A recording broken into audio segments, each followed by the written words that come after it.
Hello, and welcome to the Edward Little Library Read Aloud of Nightbooks by J.A. White, read with permission from HarperCollins Publishers. So today we're on chapter 18 of our book. We're wrapping it up kind of rather quickly here. Yesterday was a really long chapter, so I want to review, make sure everybody gets where we are in our story because it's getting kind of important to know where we are.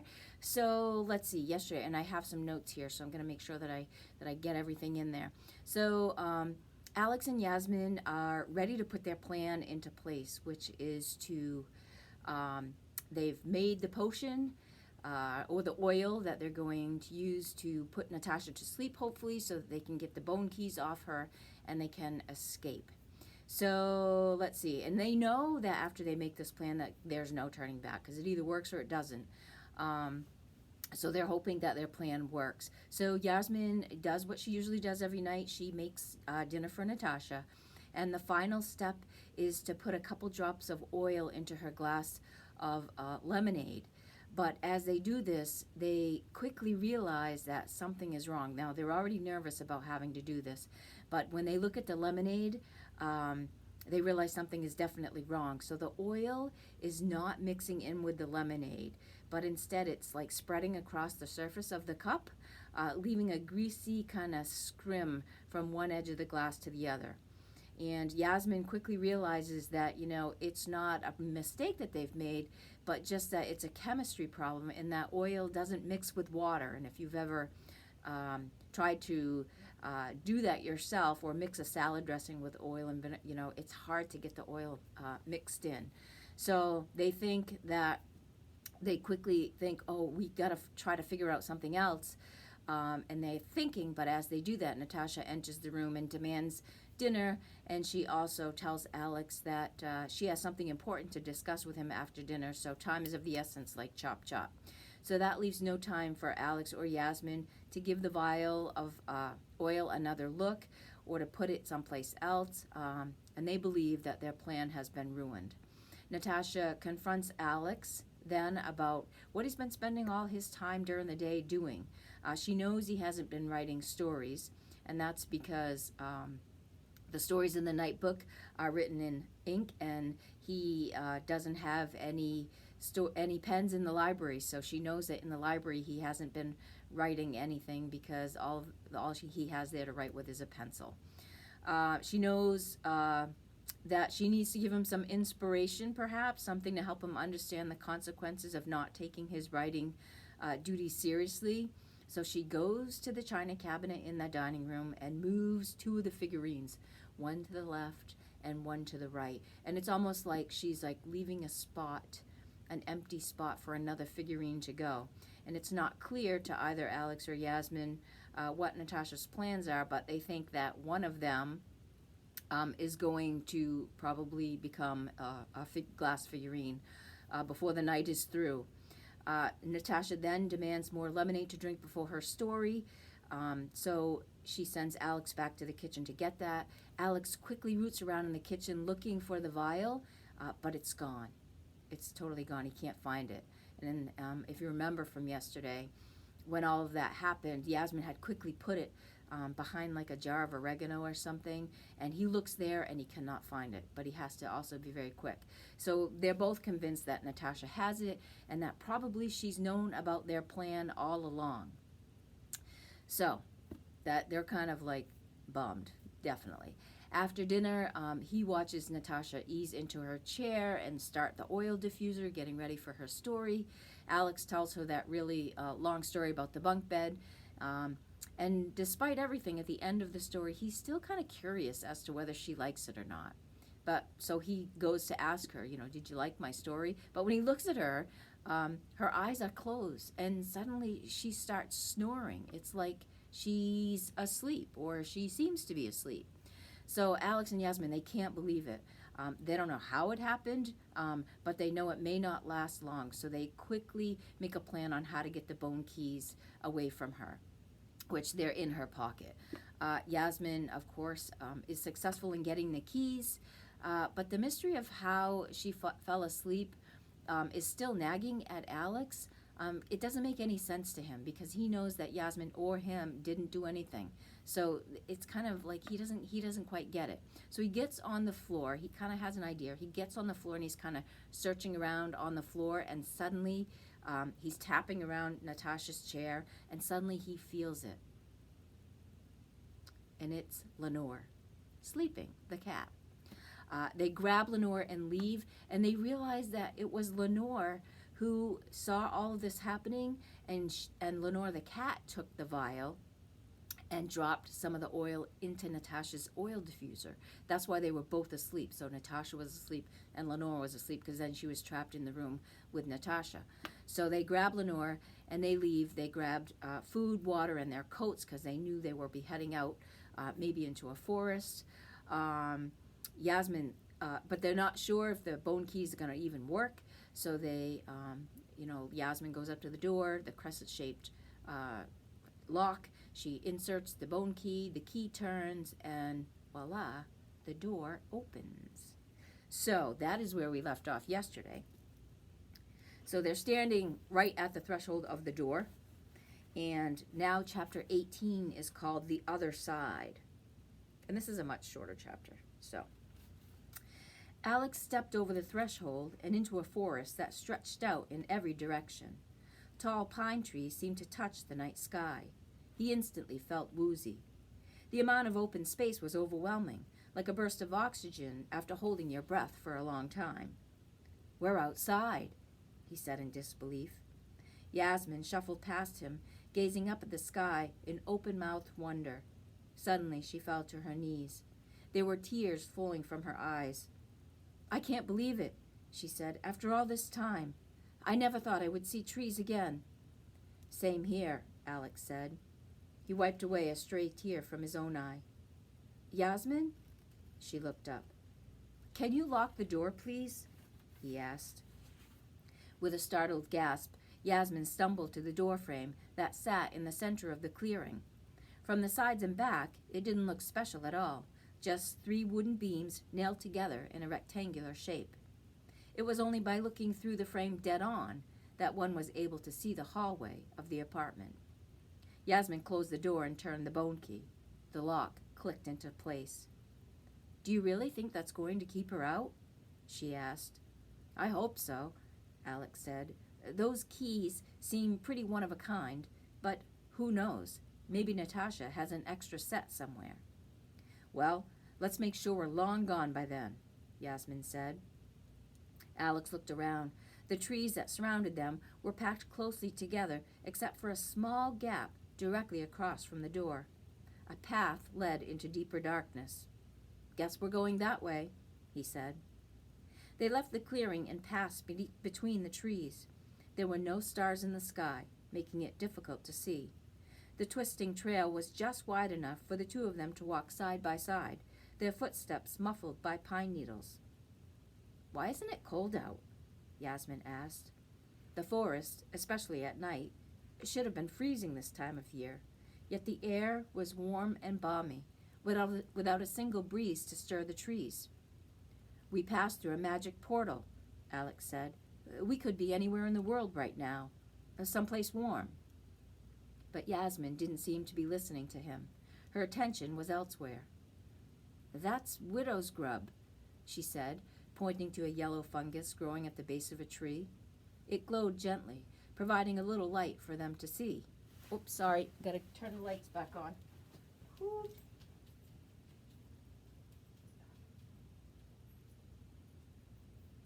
There we go.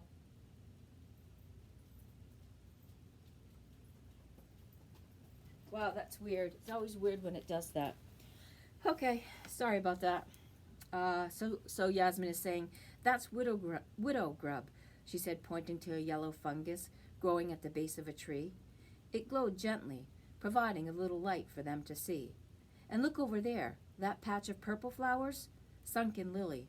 Sure, we could be any place on Earth, but what kind of forest has magical plants?"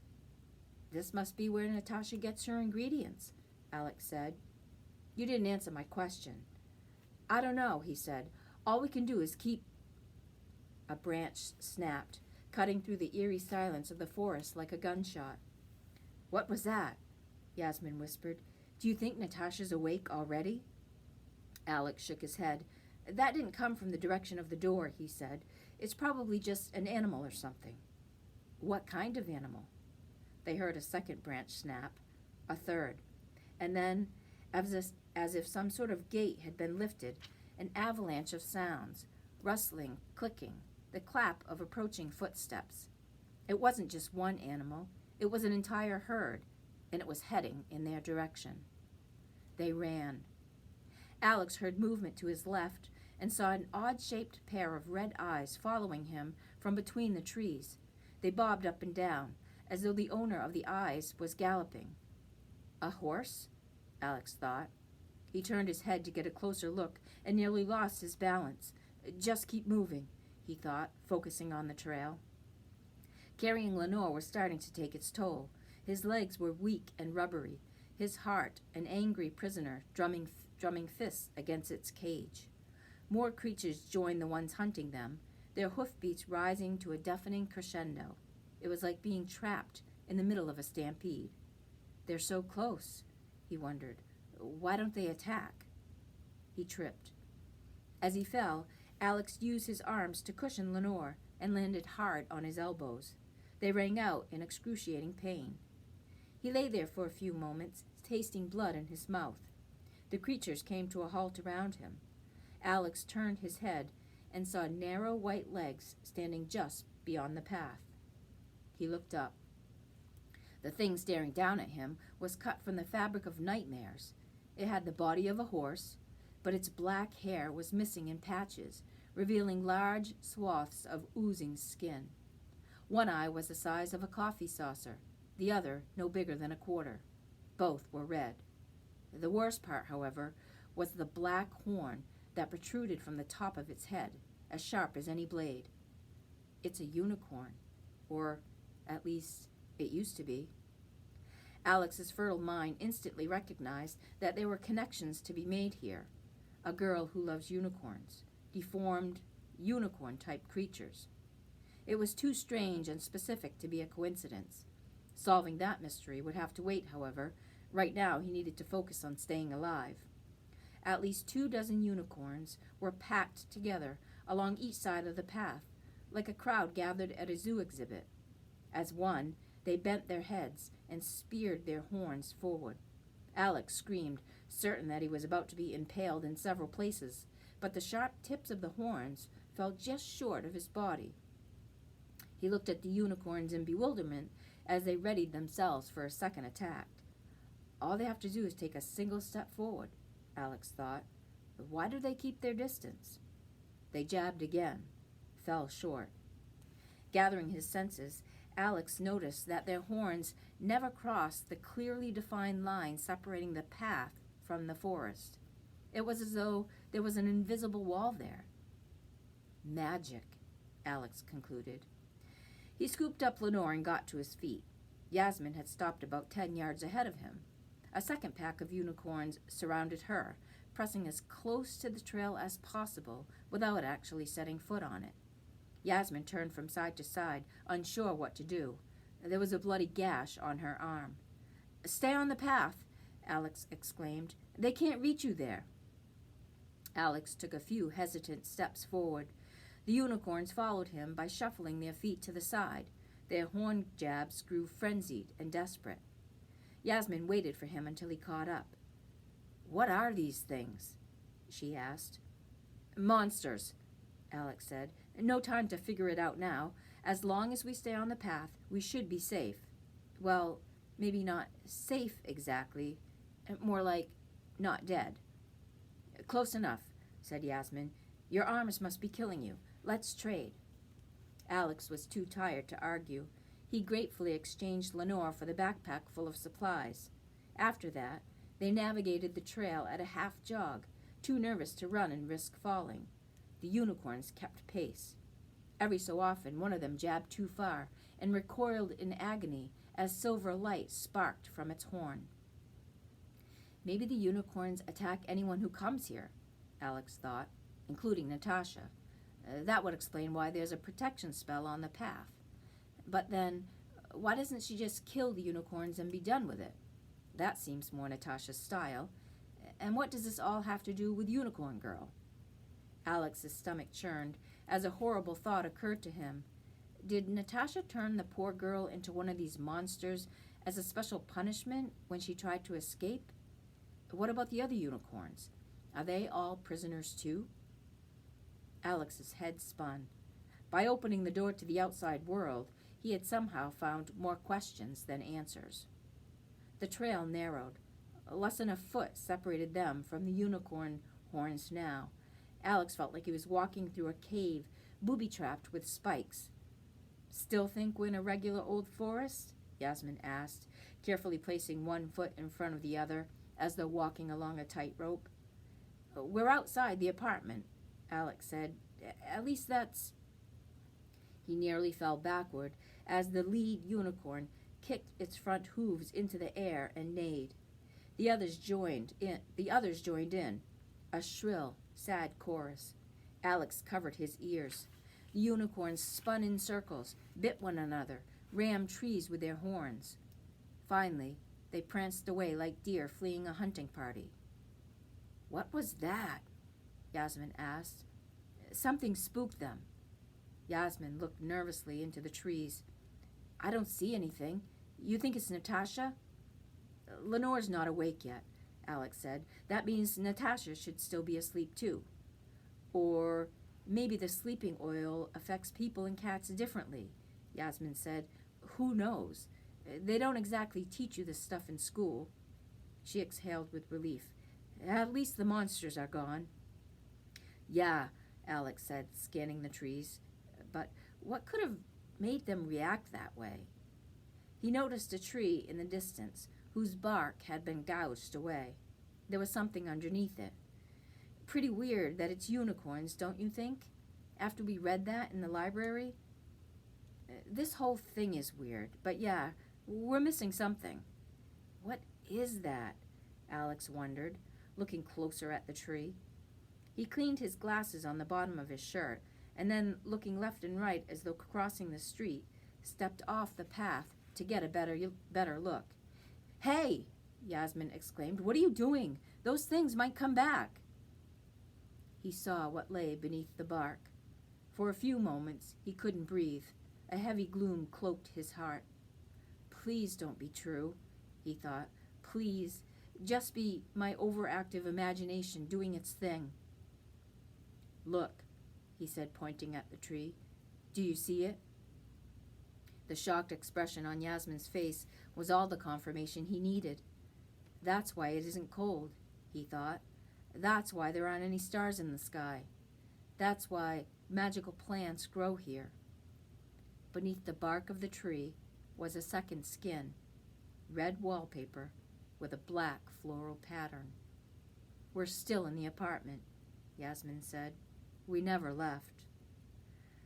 There's no way to escape. Alex's tone was clipped and matter-of-fact, all hope scrubbed away. We're never going to see our families again. Stop that, Yasmin said, taking him by the shoulders. There has to be a reason why Natasha never let us inside this particular... She paused, considering the trees around her room. There must be something special about it. Let's find out what it is. Our plan failed. You're absolutely right, Yasmin said, but you, of all people, should know what we do then. What? We revise. Alex looked into the eyes of the girl who had become his best friend in the world. The fog around his heart began to dissipate. Well, there might be another exit, he said. We have to keep looking. Yasmin grinned. That's better, she said. They climbed upward. Alex's legs throbbed in protest. He was no longer feeling hopeless, but he was still worried. What frightened the unicorns away? Something bigger? Scarier? Whatever it is must be close. The unicorns ran away at the bottom of this hill, so what's waiting for us on the other side? The incline grew sharper as they headed toward a peak just 20 yards away. A sheen of sweat gathered between Alex's back and the backpack. He glanced at the forest behind them and wondered if they were going in the wrong direction. We have to find out, he thought, swallowing his fear. There's no turning back. Steeling himself for a new horror that would put the unicorns to shame, Alex crossed the remaining distance to the top of the hill at a run. In the clearing below him was a tiny house made entirely of candy. Shortbread cookies composed the exterior walls, with the occasional row of chocolate bricks for stability. Frosting caked the roof like snow. Peppermints framed sugar glass windows latticed with gingerbread. Alex turned to Yasmin. He was certain her startled expression mirrored his own. "That's the house from the fairy tale," Yasmin said. "The one with the two kids, whose dad leaves them in the woods." "Hansel and Gretel," Alex said. "There's a witch in that one, too." Oh, there's the lights again. My goodness. Oh, there we go. I don't know why they keep going off today. It's weird. Alex says, "Hansel and Gretel. There's a witch in that one, too, isn't there? And breadcrumbs. I remember breadcrumbs." She knelt in the dirt and pressed her face into her hands. "But it's not real. None of this is supposed to be real." Alex took a seat next to Yasmin. She seemed more confused than ever, but to Alex, things were finally starting to make sense. "I think Natasha is the same witch that captured Hansel and Gretel," he said. "That's a story." "Apparently not," Alex said, assembling the pieces on the fly. "Think about it. Natasha's apartment is just like the house down there, only instead of tempting kids with candy, it uses whatever they love most. Unicorns, scary movies, grandmas." "Like an update," Yasmin said, mulling it over. "A more modern version." "Exactly," Alex said. "Natasha's been alive for a long time. This proves it. In the old days, I'm sure kids got lost in the woods all the time. But now, an apartment is a better bet if you want to catch anyone." "How many kids has she?" Yasmin started. Her face set into a look of grim determination. "We can't just escape, Alex. We have to stop her." Alex nodded. "Let's take a closer look," he said. "Who knows?" asked Yasmin, straightening her cap. "Maybe we'll see Snow White or Rapunzel. At this point, nothing will surprise me." They followed a jelly bean graveled path to the front door, a slab of white chocolate panels stuck together with some kind of jam. The smell was overwhelming, a storm of sweetness that bombarded Alex's mind with delicious memories, licking chocolate batter straight from the bowl, biting into that first piece of candy at Halloween, ice cream melting on his tongue. His stomach grumbled. Alex had never been so hungry in all his life. Another trick, he thought, tottering on his feet as the sweets beckoned him like a physical force. Alex hesitated with his hand over the doorknob. It looked like one of those button candies that you eat off long sheets of waxed paper. He longed to taste it. "Something's wrong," he said. "I think we better get out of here."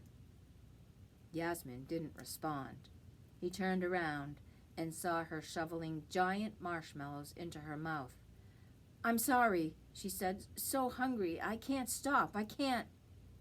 She collapsed onto the ground. Marshmallows rolled out of her outstretched hand. "Yasmin!" Alex exclaimed. Only the words sounded funny to him, garbled, and then he realized, "My mouth is full."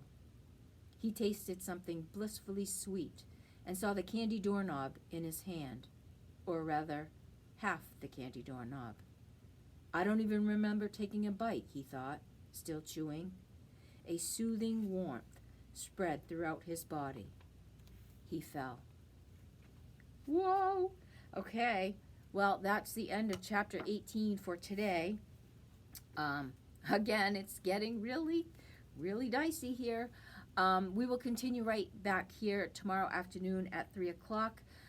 Remember, yesterday I apologized for the technical difficulties. I think the chapter was so long, it just wouldn't upload. Today's was much shorter, so it should be much easier to do that. So it will be posted to the Edward Little Library YouTube channel this afternoon, and it will air at 3 o'clock. And the link to that will be on Instagram and Facebook later today.